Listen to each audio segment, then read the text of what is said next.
Who are some PTO candidates for the Penguins heading into training camp? Pat and I are going to discuss that right after this. You're Locked On Penguins, your daily podcast on the Pittsburgh Penguins, part of the Locked On Podcast Network. Your team every day.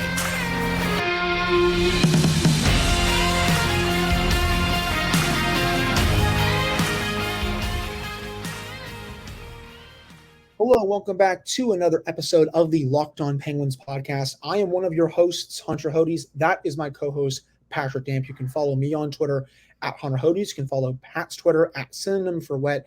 And of course, you can follow the show's Twitter at @LONS4Penguins. Thank you all so much for making this your first listen/watch of the day. Obviously, I am not in my regular office. For those watching on YouTube, I had to make an unexpected trip up to Beantown, aka Boston. Seen a lot of crappy Bruins stuff around here, but that's a episode for another day at this point. But for today's episode, we're really going to dive into some PTO candidates for the team, starting with Nolan Patrick. And remember what a PTO is, professional tryout. Doesn't really cost you anything against the cap at the time, but if you want to take that Band-Aid off, quote unquote, you will have to sign them and then he will count towards your cap. So starting things off, Nolan Patrick was the second overall pick in the 2017 NHL draft by the Philadelphia Flyers, right behind Nico Hischier. And yes, I understand Ron Hextall gets a lot of crap for that pick. And heck, he should get a lot of crap overall because he's been a horrendous executive for the couple of teams that he's been the GM for, most recently, of course, with the Penguins. But I really don't think you can fault him for that pick, considering how he was the undisputed number 2 guy at the time. Obviously, with how Makar has done, with how some of these other players have done, you look back and it's like, oh yeah, you would take those players first. But, I don't think anyone really saw this coming with the Flyers. Patrick in his first season there, 13 goals, 30 points in 73 games. After that, 13 goals, 31 points in 72 games. And then the last 3 seasons combined, he's only played in 77 games. He's battled with a lot of injuries, had a migraine disorder, concussions, upper body injuries, you name it. Do you think he makes sense on a PTO, Pat? I mean, I think if he's healthy, he can maybe bring good value to the bottom 6. But again, he just has to stay healthy. Yeah, obviously, we got to add the caveat, like you said, that it's easy to say in hindsight you should have taken this player, that player, especially because we all know that a lot of guys pop up from the draft that you didn't expect to be as good as they were, and then vice versa in the case of Nolan Patrick. But at the time, he was definitely at least in the top 3 of that draft. And also, we got to say, too, you bring a guy in like this, it's not us saying this is the piece. This is the one guy that's going to make them contenders, no doubt, push them over the edge. But I think so. He sat out last year on LTIR with the Vegas Golden Knights. Unfortunately, isn't getting his name on the cup despite spending some time with the franchise, but different argument, different day. But you look at it from the perspective of, okay, did that season sitting out help him out? Is he getting healthy? Can he return to some kind of form? And it's a guy now that he's got a very good pedigree, really good player before he got to the NHL. Will it translate? It's tough to say at this point. But if you can bring him in on a PTO and tell him, listen, you're going to be a depth option, 3rd, 4th line. You might not play every night. You're not going to get a big deal. If he's healthy, I think he can return to form. It can be a classic contender kind of move where you're not expecting this guy to come in and light the world on fire. And if he does, it's only going to help you. And then another team can say, you know what? You had a great year there. You helped them win, put up some big points. We're going to take a chance on you now and give you that big deal. And you look for that value. So to me, it looks like a guy that if he's available, because with his injury history, there have been reports that he may retire. So health is a huge caveat here. But, I mean, 77 points in over 200 games isn't great. But you saw it from his first 2 seasons. He was able to put up some okay numbers for a rookie, and he dealt with injuries again. So, again, find out if he's healthy, see if the juice is worth the squeeze, so to speak, and I don't think it's a bad option if available. At least, again, if he's available, see what he can do during camp. Play him in a few preseason games, That would be fine. He's also still young enough. He's 24. For a team that is obviously on a bit of an older side, that can work. I mean, you want to bring in some more youth to this lineup, as many people also want. Be my guest. He can play center. He can play wing. He can play all over the lineup, to be honest. So I do think something could be there if they want to see what he can bring. I mean, in the game he can play. He's got some foot speed. He obviously has offensive instincts, which, yes, as we've talked about on this show multiple times now, that's something the Penguins are going to need in their bottom six. The top six is set. Top six is going to be able to score. No ifs, ands, or buts about it. If you can add another guy who can chip in 10, 15 goals in the bottom six, fill in as a Band-Aid on the second line, should there be injuries or even regressions for some guys, give him a little bit of an elevated role and see how he does with it. I think that's worth the risk, so to speak. If Dubas can get in touch with this guy and his agent and his people and say, hey, listen, Vegas didn't qualify you. You sat out last year. How's your health? How you feeling? Do you still want to keep giving this a shot? And if so, bring him in next month in Cranberry and see why not. See what he does. You took the words right out of my mouth with the offensive instincts for the bottom six. I mean, we've discussed this, I feel like, every episode at this point, that the Penguins badly need some more offense for their bottom six, considering the defensive options that they brought in over the offseason. I've already given those names so many times, people are going to be sick and tired of me saying them. But for a player who can, like him, who can come in, give you 12, 15 goals, maybe even more than that, maybe 16, 17 goals if he's fully healthy and maybe has a career year. I mean, maybe that's a little bit of, copium there. But I think that could be worth it if he's healthy and if he's just back to the level that we've seen him at during his early years in Philly, or potentially even more than that. And again, like you said, 24 years old. So if he's healthy, and these are all big caveats, again, like we said, it's PTO, it's guys you're taking a chance on, guys who might need a rehab stint somewhere to kind of get their career back on track. But even if he ends up being productive and he's a guy you get on a PTO, sign him to a minimum deal, maybe next summer you say, hey, what if we go 2-3 years from here and see if you can keep it going?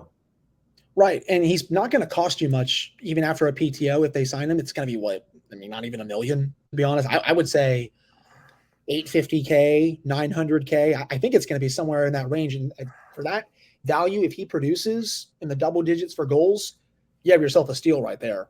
Rare is it that a PTO turns into $1 million or more. Usually the only cases where a PTO goes to $1 million or more is if it's a guy that you want to sign, but you got to get the rest of the cap in order and then give him the deal. Most of the time, like we said, it's guys who are looking for a rehabilitation project, somebody you want to try to get back on track. And if that doesn't check all the boxes of Nolan Patrick and the guy we're going to talk about next. Right. And speaking of that, that's a beautiful segue into the second segment. So we're going to discuss Jesse Puljujarvi, a player who a lot of people in this fan base, and I think in the media as well, have been wanting the Penguins to get. Carolina made a really nice ad on him at the trade deadline, even though he didn't really do that much. I think the Hurricanes were also just a super deep team, but that is also a player that could be a PTO option for the Penguins. We're going to discuss that coming up after this break. But before that, let's talk about AG1, the daily foundational nutrition supplement that supports whole body health. I drink it literally every day, right when I wake up in the morning, 8:30, 9 a.m. I like to drink it before my coffee. It just gives me my boost to start every single weekday before I start my full-time job. All great athletes have one thing in common. They take care of their bodies, and a huge part of that starts with optimizing whole body health. A lot of them also drink AG1, and it's why I am a huge fan. With every daily serving, I'm setting myself up for success with 75 high-quality ingredients that give me key daily nutrients and support energy, focus, strength, and clarity. It's a micro habit that delivers macro benefits and helps just about everybody take great care of their health every day. If a comprehensive solution is what you need from your supplement routine, then try AG1 and get a free 1-year supply of vitamin D and 5 free AG1 travel packs with your first purchase. Just go to drinkag1.com/NHL Network. That's drinkag1.com/NHL Network. Check it out. All right, we're back here in this episode of the Locked On Penguins podcast. I am Hunter Hodes. That is Patrick Damp. Having a case of the Mondays here, people. I was going to say, man's still in vacation mode because, you're up there to have some fun. It's not like you're up there for business. I know. It was, like I said, very unexpected trip. My last full vacation that was actually planned starts next Thursday, as I teased last Friday, because Pat's going to be solo for a couple of episodes. He's going to be bringing on some good guests. So that's I got some fun planned. Yes, that's a good tease for everyone out there. Now, our second PTO option, Jesse Puljujarvi, a player who really wasn't getting the credit that he deserved when he was with the Edmonton Oilers, had 3 seasons of double-digit goals, 2017-18, had 12 goals, 20 points in 65 games. In 2020-2021, had 15 goals, 25 points in 55 games. Right after that, 14 goals, 36 points, and then this past season played in about, a little over 70 games, had 16 points, 5 of those were goals. If you look at his underlyings, ranked in the 61st percentile for a 5-on-5 offense, 92nd percentile for a 5-on-5 even strength defense. That's per JFresh's model. And so you would be getting a player who, like some of these other players that the Penguins signed, very good defensively, but unlike them, I think you're getting a player who can add more of an offensive upside, as we just discussed in Nolan Patrick. What are your thoughts on Puljujarvi? Unless your name is Connor McDavid or Leon Draisaitl, I don't have faith anymore, or at least not yet, in the Edmonton Oilers' ability to develop talent, because Puljujarvi's a 4th overall pick the year before Nolan Patrick, the 2016 draft, and I just don't think they ever really utilized him correctly. 4th overall pick, you expect him to step in and be great instantly, which is a fair assessment and a fair thing to think. But you look at the guy's underlyings, despite the top line statistics, and if put in the right scenario, he can produce. And he's not going to be your kind of top 6 winger that is a black hole defensively and you're only going to rely on him to play in the offensive zone. He can play a 2-way game. And if there is, we have evidence of the Penguins taking a castaway from the Edmonton Oilers and turning him into a big contributor in Justin Schultz when they went back-to-back in 16-17. And again, that's a Mike Sullivan coached team. So who's to say that Jesse Puljujarvi could be yet another rehabilitation project from Edmonton to Pittsburgh? I like this guy a lot. I have since he came into the league. I like the way he plays. He has, again, similar to Nolan Patrick, just with less injuries, really good offensive instincts. He has the ability to find the net and find his teammates. You just got to give him the right recipe and the right utilization. So another guy that he's just sitting there this summer waiting for a deal from anyone. Carolina didn't bring him back. Edmonton isn't bringing him back. Why not take a flyer on him? It's a guy that, it's funny to say, but he has all the markings of a guy that would be a Pittsburgh Penguin. And it's funny. I loved how you brought up the Oilers and their draft development history, because we've seen this before, even with Nail Yakupov, with how he was picked super high. Look what happened to him, right? And with Puljujarvi, number 4 overall pick in 2016, was fine, but obviously didn't live up to the hype. And I think a lot of that does have to do with the Oilers, as you said, because it's McDavid, Draisaitl. I will say Ryan Nugent-Hopkins, after a while, finally did figure it out. He was outstanding for them this past season. So they do have a little bit of recent history with that. But overall, the Oilers with their development, it's not good. I kind of compare it to the Rangers of the Eastern Conference, because the Rangers are horrendous with developing their talent. Heck, we don't even know if Alexei Lafreniere is good over there. Capo Caco, Philip Hedl, still got to see if he's going to take a big step. So I kind of compare it to something like that.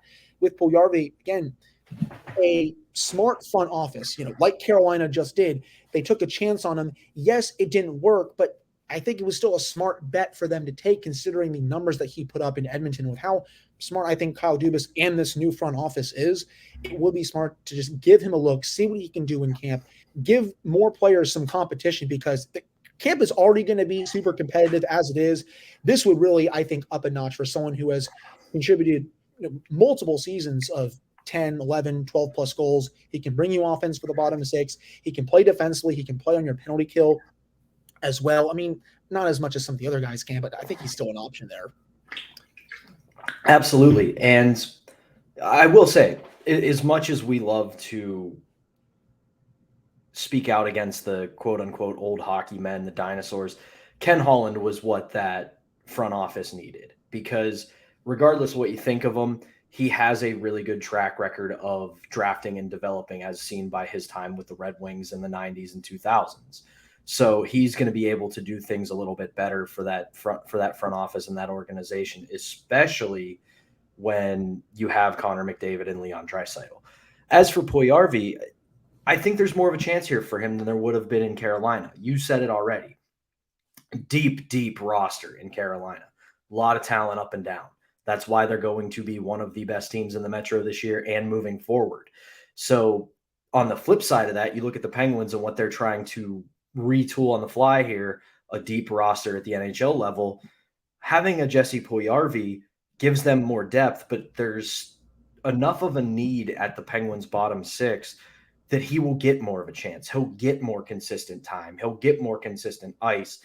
And with that, I think in an organization like the Penguins, a coach like Mike Sullivan, a captain like Sidney Crosby, a defenseman like Chris Letang, and just if there is one thing in sports, whether it's the NHL, NBA, NFL, MLB, a winning culture is contagious. Seeing someone like Crosby, who has remained at the pinnacle of the sport for as long as he has, but never rests on it, that's infectious. You don't come to Pittsburgh and become lazy. You come to Pittsburgh and go, oh, wow, if that's how Sidney Crosby operates on a daily basis, what am I going to do when I'm here? I love that point. I mean, I didn't even consider that, and then you just put it out there. I'm like, well, that actually makes this is, again, people, this is why Pat is on the show right now. But I love that point that you made. I think it's very good. Also, you can slide Puljujarvi up to the top six if needed with injuries. He's shown an ability to play up there at times. You don't want him up there for 20, 25 games, anything like that, but he's still not a bad option if you need him in a pinch or something like that. One more option before we head to a break, and he's been on the team before. What about Zach Aston-Reese with the Kyle Dubas connection? I think that's kind of a last-ditch one, because I went to Cap Friendly and I looked at all the current UFAs, and it's not a lot. It's also super redundant. Yeah. But he's a good option, but at the same time, he's already what they've done with the bottom six. Defensively accountable players who aren't going to get caved in, guys who can play a really solid two-way game, help your penalty kill, and they kind of already have that. They've filled that need. It would be a nice little return, comfortability for the player, familiarity with the front office and the organization. Maybe if we get later on in the year and he's somebody that you need to bring in to help out because of injuries and a lack of depth, not a bad option. But if I'm Dubas in the front office right now, hey, thanks for everything, but it's not going to be here. Right. And he had his shot with the Penguins, and I remember that fourth line like it was yesterday. Him, Brandon Tanev, and Teddy Blueger. That was one of the best shutdown fourth lines in the league. They don't have any of those players anymore, but both offensively and defensively, that line was so freaking good. Aston-Reese was the defensive guru. Blueger can win the draws, and then Tanev can provide the offense. I don't think there were many fourth lines that were better than that one. And they were fast. Yes. Like they were great in the defensive zone, but man, if they got to top speed through the neutral zone, you were not catching them. And I think especially after one of them left, I don't think Aston-Reese was the same. He left after, then Blueger left, obviously. I just don't think that line was the same, after, obviously Tanev left for the expansion draft, and then Aston-Reese goes, and then Blueger gets traded. It just wasn't the same after one of them left. But again, I agree. I think it's a last-ditch thing. They already have so many of those defensive gurus down there in the players that they signed this offseason. I think, as I said, it would kind of be redundant at this point. But that wraps up this second segment. Coming up to end the show, it looks like Chicago's Core 3 has gone out with a whimper. Pat and I are going to discuss that right after this. All right, we're back here on this episode of the Locked On Penguins podcast. I am Hunter Hodes. That is Patrick Dam. So last week, Jonathan Toews announced via Instagram and then took it to the media that he will be taking this season off and he will be reassessing his future after the season. I don't think he is fully invested in the game for this season. He basically said he just needs a break from the game of hockey. And with that, Jonathan Toews gone from the Blackhawks. Patrick Kane traded, gone. Duncan Keith gone. Their big three went out with kind of a whimper, and this team has not really been the same since 2015? Because after that, they had the playoffs where they made it for a year or two, but they got schooled pretty badly. And then even after that, the team went down really fast. And Kane's game wasn't the same. Taves' game was not the same. And especially Duncan Keith's game, before he went to Edmonton, wasn't the same either. So I think with this being the case, people need to really look themselves in the mirror and be like, think about the core that the Penguins have right now and how good Sidney Crosby, Evgeny Malkin, and Chris Letang are playing. Because in some alternate reality, we just went into the multiverse last week. In some alternate reality, that is the Penguins core three. And we should be blessed that they did not go out on a whimper like that. Yeah, and I said it on Twitter. I obviously hope that Jonathan Toews has his health because he went through it when the pandemic was really ripping through, and it caused him to have. He didn't. I can't remember if they ever said if he got COVID-19 or not, but I know that I believe he had some kind of ailment that was related to the pandemic, and it really ripped through his body. And the fact that he was able to come back is truly a testament to him as a hockey player and a person. But yeah, I mean, Adam Gretz and I talked about it briefly, basically just that their reign at the top was incredible, but it was not as long as people think. It was 2010 to 2015. It was about 5 years. And away from that, they were always competitive. But then now you look at, they have Connor Bedard, which we can talk about why they probably shouldn't, but that's a whole different episode. But I mean, yeah, like in my head, I really hope that if nothing else, Crosby, Malkin, Letang go out guns blazing. They go out together. They go out at the same time or around the same time, and it's all at one big kick at the can. Because you look at Chicago up until they get Bedard this past summer, they were in that mushy middle. They weren't until last year. They were never bad enough to tank, but never really good enough to contend. And you have these, because Duncan Keith left, you have these two franchise icons in Patrick Kane and Jonathan Toews just wasting away. And I don't ever want to see that happen for our big three, because everything they've done, 3 Stanley Cups, everything else in between it, and how great they've been individually and as a collective, you don't want that to end as meekly as it has for Chicago. And you don't want to see the father time just creep in right away. Just how do I want to phrase this? It can creep in, I guess, slowly, but you don't want to just see the wheels fall off like it did with Toews, like it did with Kane, especially this past season. I think at 5-on-5, Kane is cooked right now. That hip, coming back from hip surgery, that's no small feat. And he's not going to be ready until the middle of the season. I don't know. For someone who is going through that, his 5-on-5 numbers were not good this past season. I know they were on a bad Chicago team. I don't think he's going to provide that much value to whoever signs him. Keith, obviously, that's down the road. But, you look at also, you said it best, that their 2010 to 2015 was their window. After that, their seasons, they lose to the Blues. They get swept by the Predators. They miss the playoffs a couple of years. They then make the playoffs during the COVID year. They got crushed by the Knights after they beat the Oilers in the qualifying round. And then the final 3 seasons after that, they got 6th, 7th, and 8th. So this past season was obviously awful because they tanked. But before that, they were kind of in that, we're not good enough to make the playoffs, but we're also not bad enough to be a full-on lottery team. And I would hope that the Penguins don't fall into that category. I would rather them being A, a contender, or B, just be bad enough to be a lottery team. Being stuck in the middle, especially with these 3 players, Crosby, Malkin, Letang, that's never a good thing, because you have to make a decision one way or another. You can't be a middling team for years to come.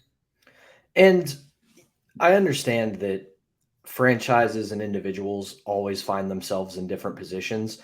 So dealing Patrick Kane to the Rangers, understandable, because Patrick Kane, at least there was some belief both in Chicago and in New York that he had something left to give. We can debate whether or not there is. stranger things have happened, guys finding a renaissance late in their late years, but you never want to be in a position where you have to say, you know what, we're going to deal a guy that brought us back to glory for spare parts and pennies on the dollar. I never want to see Sidney Crosby wearing another jersey. I never want to see Evgeny Malkin wearing another jersey. I never want to see Chris Letang wearing another jersey. I want 87, 71, and 58 to play their entire careers in Pittsburgh. And if that means that eventually they have a year where the wheels fall off, I hope that both they and the organization decide, you know what, it's time. Right. I think at that point, with how competitive both are, and I think all three are, I think they would come to a point where it's like, okay, we know we've lost a step. We don't want to just be a middling team. We'll go out on our own terms so you guys can really kickstart this rebuild process and, be bad enough to be a lottery team, or just do whatever it takes to rebuild this team back to a contender. I don't want these three players just playing like a bunch of grandpas, to be honest. Yeah. And again, to put the final point on it, I really do hope Jonathan Toews has his health with everything he's had to deal with the past 3-4 years with both injuries and the pandemic. And here's the hoping we get at least one more good kick at the can with Crosby, Malkin, and Letang. Right. I couldn't agree more. I echo your sentiments with Toews. I really hope he takes this year off, just refreshes himself. I do think there will be interest in him next year if he decides to play. He'll be definitely a good bottom six option for a team that's maybe trying to contend. Kane, if he can prove me wrong, that'll be great. And obviously Keith, he retired a little over a year ago after a really great career. Went down a little bit when he was a member of the Oilers. He was not the shutdown defenseman that everyone remembers him being when he was with the Oilers, but when he was with Chicago, I think for most of those years, there were not 5 defensemen in the league better than him. But and just real quick, like with Toews, I mean, there was a couple year span where he wasn't Crosby, but man, was he good. Like just an absolute force. Right. And I never bought into the weird notion that he was better than Sidney Crosby. I don't know where that started, why that started. Great player, don't get me wrong. Better than Sidney Crosby. I thought that was a little much of a stretch at a time, but he was still one of the best two-way centers in the game, especially when he was at the peak of his power. I would have absolutely, at the height of his powers, put him in the same conversation as Sid. Not better, but one of those guys we go, man, if you don't have Sid, Toews ain't a bad backup option. Yeah, I don't think he ever truly had the offense to be, I guess, considered in that conversation. That's just also my opinion. Yeah. But I can definitely see where you're coming from. Defensively, though, he was awesome, and he did provide some offense, but it wasn't at the level that Sid provided, I think. But that'll do it for this episode of the Locked On Penguins podcast. Thank you all so much for listening to / watching this one. I'll be back in my home office on Wednesday. Pat and I will be back in his studio on Wednesday, and we'll have a brand new episode for you all then. Again, hope you all have a great rest of your Monday, and we'll talk with you all on Wednesday.